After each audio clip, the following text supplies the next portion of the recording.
And here we are. It is Wednesday, September the 21st, and it is time to continue on Tales and Cocktails with Jane Austen's Persuasion. Tonight we will have part 9. Now, a reminder, Anne Elliot was conveyed to Bath by Lady Russell in her carriage, and she is now staying with her father and her sister Elizabeth and her sister's dear friend, Mrs. Clay, at her father's rented house in Bath. So, part 9. It was the beginning of February, and Anne, having been a month in Bath, was growing very eager for news from Uppercross and Lyme. She wanted to hear much more than Mary communicated. It was 3 weeks since she had heard it all. She only knew that Henrietta was at home again, and that Louisa, though considered to be recovering fast, was still at Lyme. And she was thinking of them all very intently one evening, when a thicker letter than usual from Mary was delivered to her, and to quicken the pleasure and surprise, with Admiral and Mrs. Croft's compliments. The Crofts must be in Bath, a circumstance to interest her. They were people whom her heart turned to very naturally. "What is this?" cried Sir Walter. "The Crofts arrived in Bath? The Crofts who rent Kellynch? What have they brought you?" "A letter from Uppercross Cottage, sir." "Oh, those letters are convenient passports. They secure an introduction. I should have visited Admiral Croft, however, at any rate. I know what is due to my tenant." Anne could listen no longer. She could not even have told how the poor Admiral's complexion escaped. Her letter engrossed her. It had been begun several days back. February 1st. My dear Anne, I make no apology for my silence, because I know how little people think of letters in such a place as Bath. You must be a great deal too happy to care for Uppercross, which, as you well know, affords little to write about. We have had a very dull Christmas. Mr. and Mrs. Musgrove have not had one dinner party all the holidays. I do not reckon the Hayters as anybody. The holidays, however, are over at last. I believe no children ever had such long ones. I'm sure I had not. The house was cleared yesterday, except of the little Harvilles, but you will be surprised to hear they have never gone home. Mrs. Harville must be an odd mother to part with them so long. I do not understand it. They are not at all nice children, in my opinion, but Mrs. Musgrove seems to like them quite as well, if not better, than her grandchildren. What dreadful weather we have had! It may not be felt in Bath with your nice pavements, but in the country it is of some consequence. I have not had a creature call on me since the second week in January, except Charles Hayter, who has been calling much oftener than was welcome. Between ourselves, I think it a great pity Henrietta did not remain at Lyme as long as Louisa. It would have kept her a little out of his way. The carriage is gone today to bring Louisa and the Harvilles tomorrow. We are not asked to dine with them, however, till the day after. Mrs. Musgrove is so afraid of her being fatigued by the journey, which is not very likely, considering the care that will be taken of her, and it would be much more convenient to me to dine there tomorrow. I am glad you find Mr. Elliot so agreeable, and wish I could be acquainted with him too, but I have my usual luck. I am always out of the way when anything desirable is going on, always the last of my family to be noticed. What an immense time Mrs. Clay has been staying with Elizabeth. Does she never mean to go away? But perhaps if she were to leave the room vacant, we might not be invited. Let me know what you think of this. I do not expect my children to be asked, you know. I can leave them at the great house very well for a month or 6 weeks. I I have this moment heard that the Crofts are going to Bath almost immediately. They think the Admiral gouty. Charles heard it quite by chance. They have not had the civility to give me any notice or offer to take anything. I do not think they improve at all as neighbours.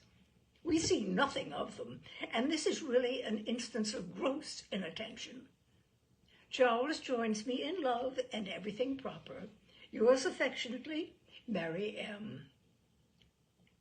I am sorry to say that I am very far from well, and Jemima has just told me that the butcher says there is a bad sore throat very much about. I dare say I shall catch it, and my sore throats, you know, are always worse than anybody's. So ended the first part, which had been put afterward into an envelope containing nearly as much more.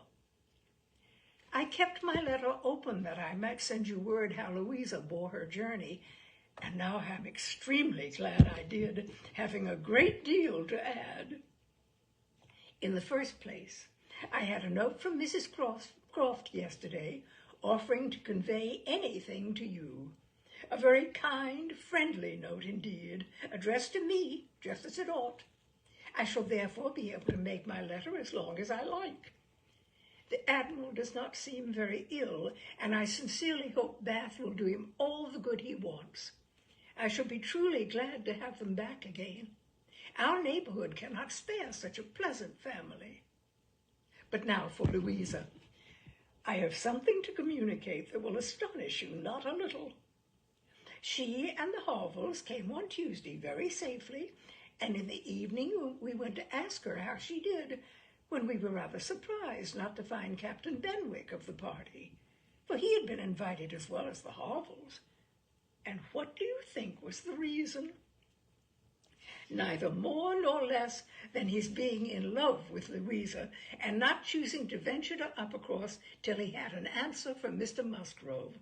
For it was all settled between him and her before she came away, and he had written to her father by Captain Harville.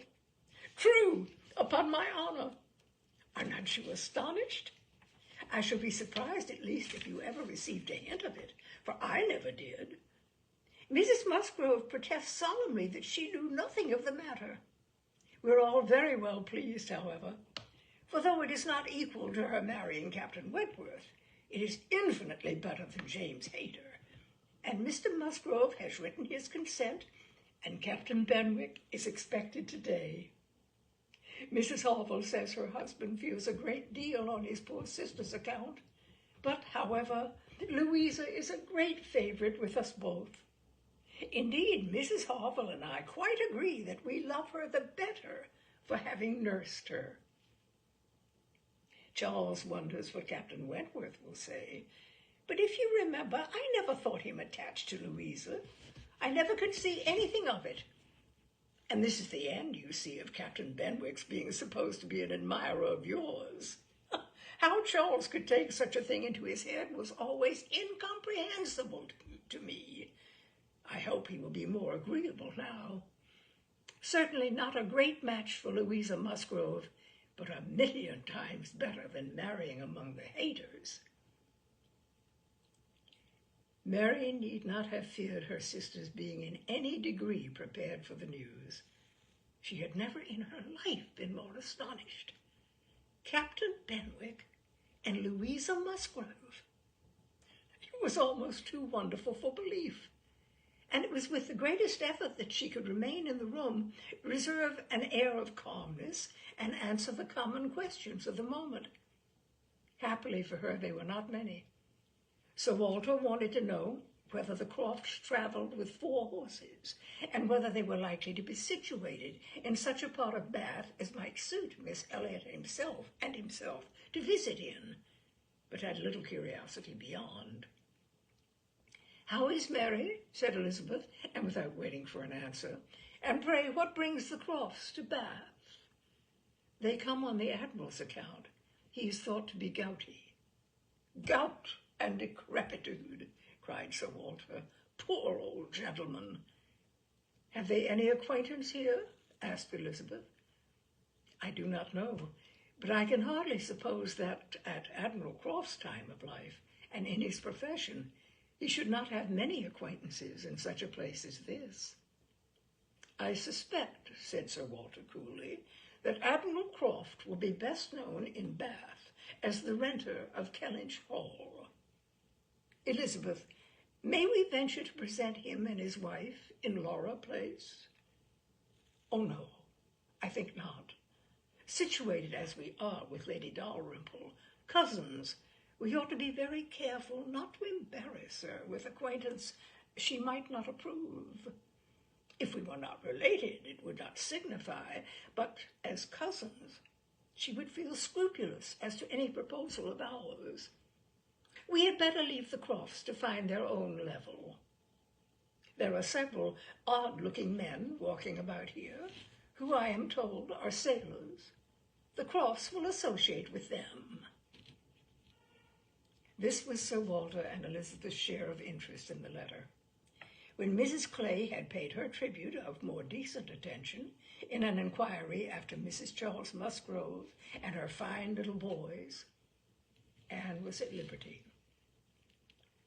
In her own room, she tried to comprehend it.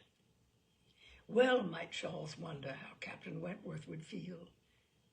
Perhaps he had quitted the field, had given Louisa up, had ceased to love, had found he did not love her. She could not endure the idea of treachery or levity or anything akin to ill usage between him and his friend. She could not endure that such a friendship as theirs should be severed unfairly. Captain Benwick and Louisa Musgrove. The high-spirited, joyous-talking Louisa Musgrove and the dejected, thinking, feeling, reading Captain Benwick seemed each of them everything that would not suit the other, their minds most dissimilar. Where could have been the attraction? The answer soon presented itself. It had been in situation. They had been thrown together several weeks. They had been living in the same small family party since Henrietta's coming away. They must have been depending almost entirely on each other. And Louisa, just recovering from illness, had been in an interesting state, and Captain Benwick was not inconsolable. That was a point which Anne had not been able to avoid suspecting before, and instead of drawing the same conclusion as Mary from the present course of events, they served only to confirm the idea of his having felt some dawning of tenderness toward herself. She did not mean, however, to derive much more from it to gratify her vanity than Mary might have allowed. She was persuaded that any tolerably pleasing young woman who had listened and seemed to feel for him would have received the same compliment. He had an affectionate heart.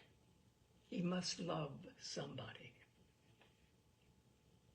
She saw no reason against their being happy. Louisa had fine naval fervor to begin with, and they would soon grow more alike. He would gain cheerfulness, and she would learn to be an enthusiast for Scott and Lord Byron. Nay, that was probably learnt already.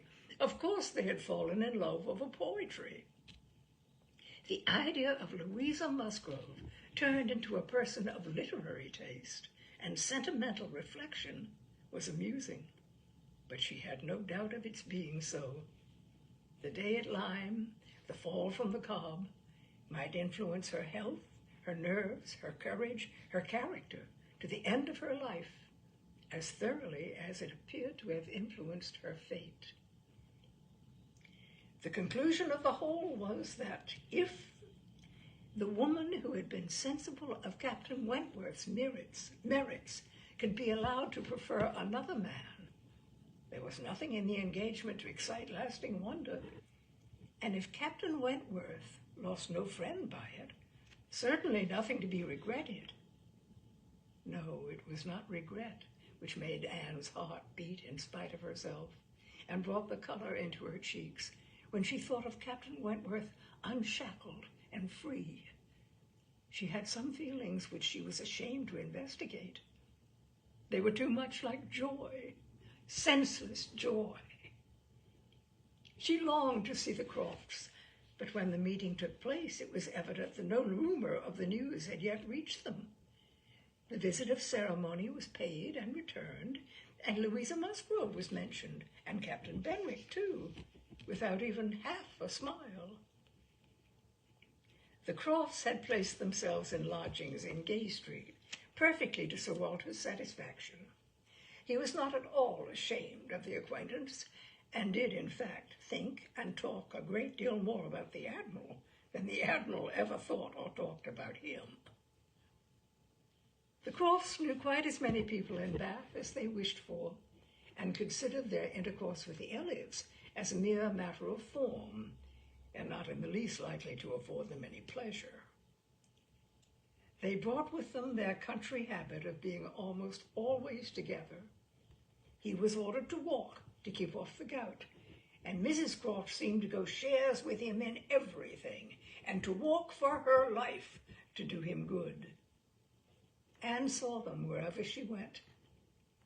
Lady Russell took her out in her carriage almost every morning, and she never failed to think of them, and never failed to see them.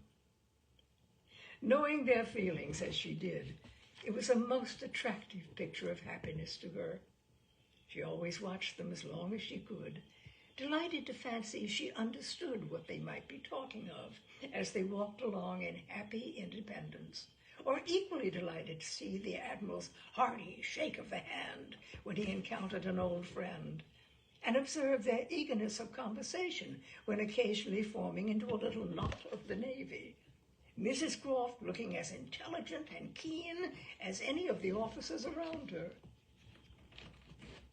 Anne was too much engaged with Lady Russell to be often walking herself, but it so happened that one morning, about a week or 10 days after the Crofts' arrival, it suited her best to leave her friend, or her friend's carriage, in the lower part of the town and return alone to Camden Place. And in walking up Milsom Street, she had the good fortune to meet with the Admiral. He was standing by himself at a print shop window, with his hands behind him, in earnest contemplation of some print, and she might only have passed him unseen, but was obliged to touch as well as address him before she could catch his notice. When he did perceive and acknowledge her, however, it was done with all his usual frankness and good humor. "Ah, is it you? Thank you, thank you. This is treating me like a friend. Here I am, you see, staring at a picture. I can never get by this shop without stopping. But what a thing here is by way of a boat! Do look at it. Did you ever see the like? What queer fellows your fine painters must be to think that anybody would venture their lives in such a shapeless old cockleshell as that. And yet here are two gentlemen stuck up in it mightily at their ease and looking about them at the rocks and mountains as if they were not to be upset the next moment, which they certainly must be. I wonder where that boat was built," laughing heartily. "I would not venture over a horse pond in it. Well," turning away, "now where are you bound? Can I go anywhere for you, or with you? Can I be of any use?" "None, I thank you, unless you will give me the pleasure of your company the little way our road lies together. I'm going home." "That I will, with all my heart, and farther too. Yes, we will have a snug walk together. And I have something to tell you as we go along. There, take my arm. That's right. I do not feel comfortable if I have not a woman there. Lord, what a boat it is!" taking a last look at the picture as they began to be in motion. "Did you say you had something to tell me, sir?" "Yes, I have, presently. But here comes a friend, Captain Bridgeton. I will only say, 'How do you do?' as we pass. However, I will not stop. How do you do?" Bridgeton stares to see anybody with me but my wife. She, poor soul, is tied by the leg. She has a blister on one of her heels, as large as a 3-shilling piece. If you look directly across the street, you will see Admiral Brand coming down and his brother. Shabby fellows, both of them. They played me a pitiful trick once, got away some of my best men. I will tell you the whole story another time. Here comes old Sir Archibald Drew and his grandson. Look, he sees us. He kisses his hand to you. He takes you for my wife. Ah, the peace has come too soon for that younker. Poor old Sir Archibald. How do you like Bath, Miss Elliot? It suits us very well. We are always meeting with some old friend or other. The street's full of them every morning, sure to have plenty of chat. And then we get away from them all and shut ourselves into our lodgings and draw in our chairs and are as snug as if we were at Cullinch. Aye, or as we used to be even at North Yarmouth and Deal. We do not like our lodgings here the worse, I can tell you, for putting us in mind of those we first had at North Yarmouth. The wind blows through one of the cupboards just in the same way. When they were got a little farther, Anne ventured to press again for what he had to communicate. She had hoped when clear of Milsom Street to have her curiosity gratified, but she was still obliged to wait, for the Admiral had made up his mind not to begin till they had gained the greater space and quiet of Belmont. And as she was not really Mrs. Croft, she must let him have his own way. As soon as they were fairly ascending Belmont, he began. Well, now, you shall hear something that will surprise you. But first of all, you must tell me the name of the young lady I'm going to talk about. That young lady, you know, that we have all been so concerned for. The Miss Musgrove that all this has been happening to. Her Christian name. I always forget her Christian name. Anne had been ashamed to appear to comprehend so soon as she really did. But now she could safely suggest the name of Louisa. Aye, Miss Louisa Musgrove. That is the name. I wish young ladies had not such a number of fine Christian names. I should never be out if they were all Sophies, or something of that sort. Well, this Miss Louisa, we all thought, you know, was to marry Frederick. He was courting her week after week. The only wonder was what they could be waiting for, till the business at Lyme came. Then, indeed, it was clear enough that they must wait till her brain was set to right. But even then there was something odd in their way of going on. Instead of staying at Lyme, he went off to Plymouth, and then he went off to see Edward. When we came back from Minehead, he was gone down to Edward's, and there he has been ever since. We have seen nothing of him since November. Even Sophie could not understand it. But now the matter has taken the strangest turn of all, for this young lady, the same Miss Musgrove, instead of being to marry Frederick, is to marry James Benwick. You know James Benwick. A little. I am a little acquainted with Captain Benwick. Well, she is to marry him. Nay, most likely they are married already, for I do not know what they should wait for. I thought Captain Benwick a very pleasing young man, said Anne, and I understand that he bears an excellent character. Oh, yes, there's not a word to be said against James Benwick.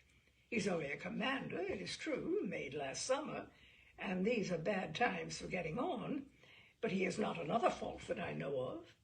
An excellent, good-hearted fellow, I assure you. A very active, zealous officer, too, which is more than you would think for, perhaps, with that soft sort of manner does not do him justice.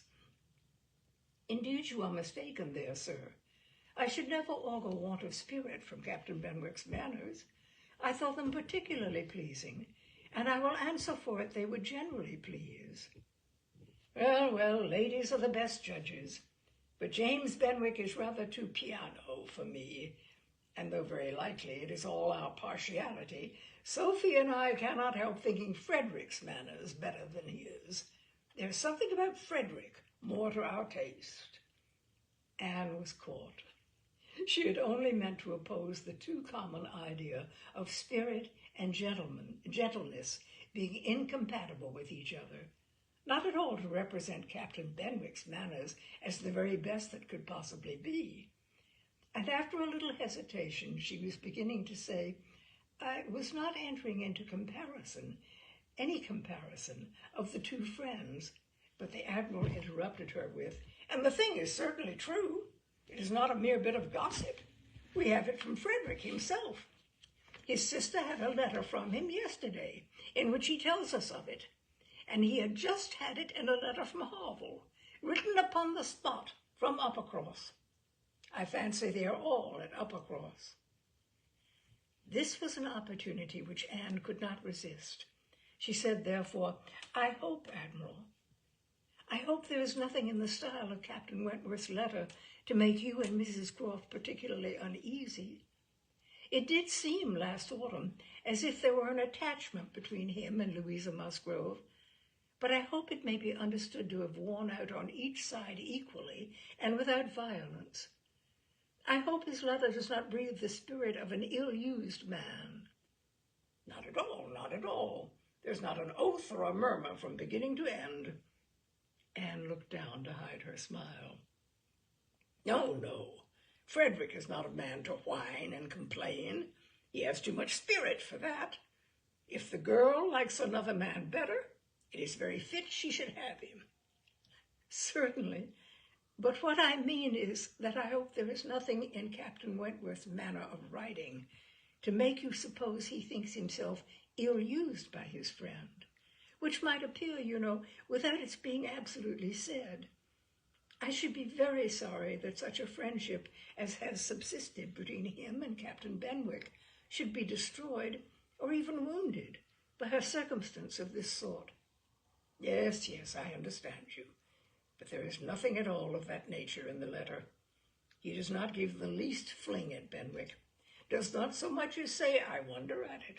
I have a reason of my own for wondering at it. No, you would not guess from his way of writing that he had ever thought of this what's her name, for himself. He very handsomely hopes they will be happy together, and there's nothing very unforgiving in that, I think. Anne did not receive the perfect conviction which the Admiral meant to convey, but it would have been useless to press the inquiry further. She therefore satisfied herself with commonplace remarks or quiet attention, and the Admiral had it all his own way. Poor Frederick, he said at last. Now he must begin all over again with somebody else. I think we must get him to Bath. Sophie must write and beg him to come to Bath. Here are pretty girls enough, I am sure. It would be of no use to go to Uppercross again, for that other Miss Musgrove, I find, is bespoke by her cousin, the young parson. Do not you think, Miss Elliot, we had better try to get him to Bath? While Admiral Croft was taking this walk with Anne and expressing his wish of getting Captain Wentworth to Bath, Captain Wentworth was already on his way thither. Before Mrs. Croft had written, he was arrived, and the very next time Anne walked out, she saw him. Mr. Elliot was attending his two cousins and Mrs. Clay. They were in Milsom Street. It began to rain, not much, but enough to make shelter desirable for women, and quite enough to make it very desirable for Miss Elliot to have the advantage of being conveyed home in Lady Dalrymple's carriage, which was seen waiting at a little distance. She, Anne, and Mrs. Clay, therefore, turned into Mullins, while Mr. Elliot stepped to Lady Dalrymple to request her assistance. He soon joined them again, successful, of course. Lady Dalrymple would be most happy to take them home, and would call for them in a few minutes. Her ladyship's carriage was a barouche, and did not hold more than 4 with any comfort. Miss Carteret was with her mother. Consequently, it was not reasonable to expect accommodation for all the 3 Camden Place ladies. There could be no doubt as to Miss Elliot. Whoever suffered inconvenience, she must suffer none. But it occupied a little time to settle the point of civility between the other two. The rain was a mere trifle, and Anne was most sincere in preferring a walk with Mr. Elliot. But the rain was also a mere trifle to Mrs. Clay. She could hardly allow it even to drop at all, and her boots were so thick, much thicker than Miss Anne's, and in short, her civility rendered her quite as anxious to be left to walk with Mr. Elliot as Anne could be, and it was discussed between them with a generosity so polite and so determined that the others were obliged to settle it for them, Miss Elliot maintaining that Mrs. Clay had a little cold already, and Mr. Elliot deciding, on appeal, that his cousin Anne's boots were rather the thickest. It was fixed accordingly that Mrs. Clay should be of the party in the carriage, and they had just reached this point when Anne, as she sat near the window, descried, most decidedly and distinctly, Captain Wentworth walking down the street. Her start was perceptible only to herself, but she instantly felt that she was the greatest simpleton in the world, the most unaccountable and absurd. For a few minutes she saw nothing before her. It was all confusion. She was lost, and when she had scolded back her senses, she found the others still waiting for the carriage, and Mr. Elliot, always obliging, just setting off for Union Street on a commission of Mrs. Clay's. She now felt a great inclination to go to the outer door. She wanted to see if it rained. Why was she to suspect herself of another motive? Captain Wentworth must be out of sight. She left her seat. She would go. One half of her should not be always so much wiser than the other half, or always suspecting the other being worse than it was. She would see if it rained. She was sent back, however, in a moment by the entrance of Captain Wentworth himself, among a party of gentlemen and ladies, evidently his acquaintance, and whom he must have joined a little below Milsom Street. He was more obviously struck and confused by the sight of her than she had ever observed before. He looked quite red. For the first time since their renewed acquaintance, she felt that she was betraying the least sensibility of the two. She had the advantage of him in the preparation of the last few moments. All the overpowering, blinding, bewildering first effects of strong surprise were over with her. Still, however, she had enough to feel. It was agitation, pain, pleasure, a something between delight and misery. He spoke to her and then turned away. The character of his manner was embarrassment. She could not have called it either cold or friendly, or anything so certainly as embarrassed. After a short interval, however, he came towards her and spoke again. Mutual inquiries on common subjects passed, neither of them probably much the wiser for what they heard, and Anne continuing fully sensible of his being less at ease than formerly. They had, by dint of being so very much together, got to speak to each other with a considerable portion of apparent indifference and calmness. But he could not do it now. Time had changed him, or Louisa had changed him. There was consciousness of some sort or other. He looked very well, not as if he had been suffering in health or spirits, and he talked of Uppercross, of the Musgroves, nay, even of Louisa, and had even a momentary look of his own arch significance as he named her. But yet it was Captain Wentworth, not comfortable, not easy, not able to feign that he was. It did not surprise, but it grieved Anne to observe that Elizabeth would not know him. She saw that he saw Elizabeth, that Elizabeth saw him, that there was complete internal recognition on each side. She was convinced that he was ready to be acknowledged as an acquaintance, expecting it, and she had the pain of seeing her sister turn away with unalterable coldness. Lady Dalrymple's carriage, for which Miss Elliot was growing very impatient, now drew up. The servant came in to announce it. It was beginning to rain again, and altogether there was a delay and a bustle and a talking which must make all the little crowd in the shop understand that Lady Dalrymple was calling to convey Miss Elliot. At last Miss Elliot and her friend, unattended but by the servant, for there was no cousin returned, were walking off, and Captain Wentworth, watching them, turned again to Anne, and by manner rather than words was offering his services to her. "I'm much obliged to you," was her answer, "but I'm not going with them. The carriage would not accommodate so many. I walk. I prefer walking. But it rains." "Oh, very little. Nothing that I regard." After a moment's pause, he said, "Though I came only yesterday, I have equipped myself properly for Bath already, you see," pointing to a new umbrella. "I wish you would make use of it, if you are determined to walk, though I think it would be more prudent to let me get you a chair." She was very much obliged to him, but declined it all, repeating her conviction that the rain would come to nothing at present, and adding, "I'm only waiting for Mr. Elliot. He will be here in a moment, I am sure." She had hardly spoken the words when Mr. Elliot walked in. Captain Wentworth recollected him perfectly.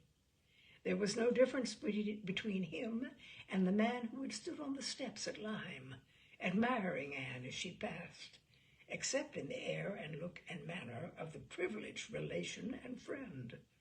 He came in with eagerness, appeared to see and think only of her, apologized for his stay, was grieved to have kept her waiting, and anxious to get her away without further loss of time, and before the rain increased. And in another moment they walked off together, her arm under his, a gentle and embarrassed glance, and a "good morning to you," being all that she had time for as she passed away.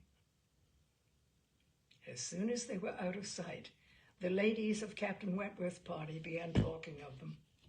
"Mr. Elliot does not dislike his cousin, I fancy." "Oh, no, that is clear enough. One can guess what will happen there.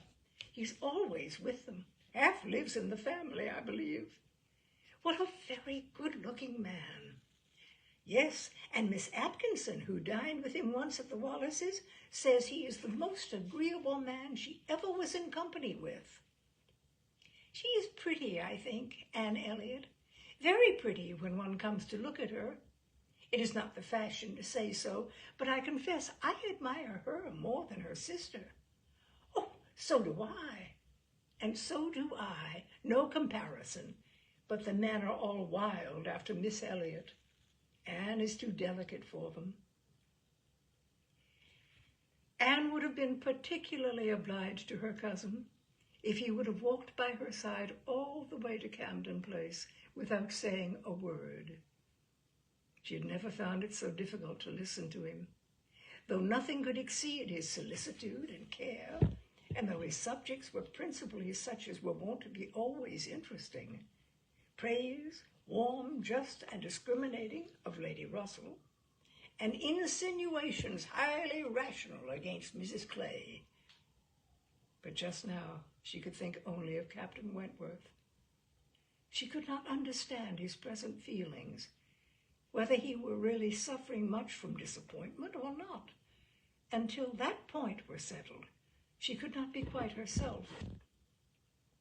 She hoped to be wise and reasonable in time, but alas, alas, she must confess to herself that she was not wise yet. Another circumstance very essential for her to know was how long he meant to be in Bath. He had not mentioned it, or she could not recollect it. He might be only passing through, but it was more probable that he should be come to stay. In that case, so liable as everybody was to meet everybody in Bath, Lady Russell would in all likelihood see him somewhere. Would she recollect him? How would it all be? She had already been obliged to tell Lady Russell that Louisa Musgrove was to marry Captain Benwick. It had cost her something to encounter Lady Russell's surprise, and now, if she were by any chance to be thrown into company with Captain Wentworth, her imperfect knowledge of the matter might add another shade of prejudice against him.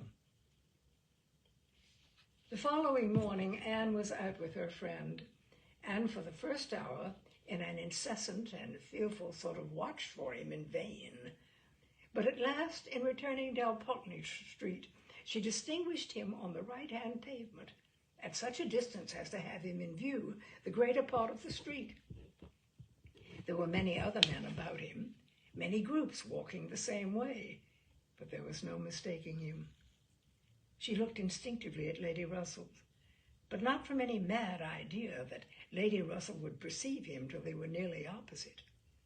She looked at her, however, from time to time, anxiously, and when the moment approached which must point him out, though not daring to look again, for her own countenance she knew was unfit to be seen, she was yet perfectly conscious of Lady Russell's eyes being turned exactly in the direction for him, of her being, in short, intently observing him. She could thoroughly comprehend the sort of fascination he must possess over Lady Russell's mind. The difficulty it must be for her to withdraw her eyes, the astonishment she must be feeling that 8 or 9 years should have passed over him, and in foreign climes, and in active service too, without robbing him of one personal grace. At last, Lady Russell drew back her head. Now, would she speak of him? "You will wonder," said she, "what has been fixing my eyes so long. But I was looking after some window curtains, which Lady Alicia and Mrs. Frankland were telling me of last night. They described the drawing-room window curtains of one of the houses on this side of the way and this part of the street as being the handsomest and best hung of any in Bath, but could not recollect the exact number, and I have been trying to find out which it could be. But I confess I can see no curtains hereabout that answer their description." Anne sighed and blushed and smiled, in pity and disdain, either at her friend or herself. The part which provoked her most was that in all this waste of foresight and caution, she should have lost the right moment for seeing whether he saw them. A day or two passed without producing anything.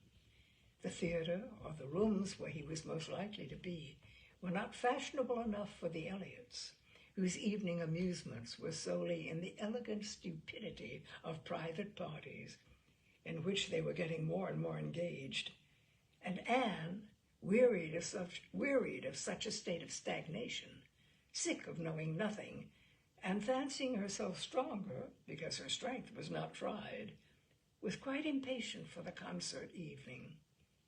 It was a concert for the benefit of a person patronized by Lady Dalrymple. Of course they must attend. It was really expected to be a good one, and Captain Wentworth was very fond of music. If she could only have a few minutes' conversation with him again, she fancied she should be satisfied, and as to the power of addressing him, she felt all over courage if the opportunity occurred. Elizabeth had turned from him. Lady Russell overlooked him. Her nerves were strengthened by these circumstances. She felt that she owed him attention. She had once partly promised Mrs. Smith to spend the evening with her, but in a short, hurried call, she excused herself and put it off with the more decided promise of a longer visit on the morrow. Mrs. Smith gave a most good-humored acquiescence. "By all means," said she, "only tell me all about it when you do come. Who is your party?" Anne named them all. Mrs. Smith made no reply, but when she was leaving her, said, and with an expression half serious, half arch, Well, I heartily wish your concert may answer, and do not fail me tomorrow if you can come, for I begin to have a foreboding that I may not have many more visits from you. Anne was startled and confused, but after standing in a moment's suspense, was obliged, and not sorry to be obliged, to hurry away. And that is part 9 of Jane Austen's Persuasion. And next week, next Wednesday at 6, we will continue with part 10. Oh, we're closing in, my dears. We are closing in. I do love this book. I hope you do too. And I hope you will join me next week, 6 o'clock, for Tales and Cocktails, this tale being specifically Persuasion. Good night for now.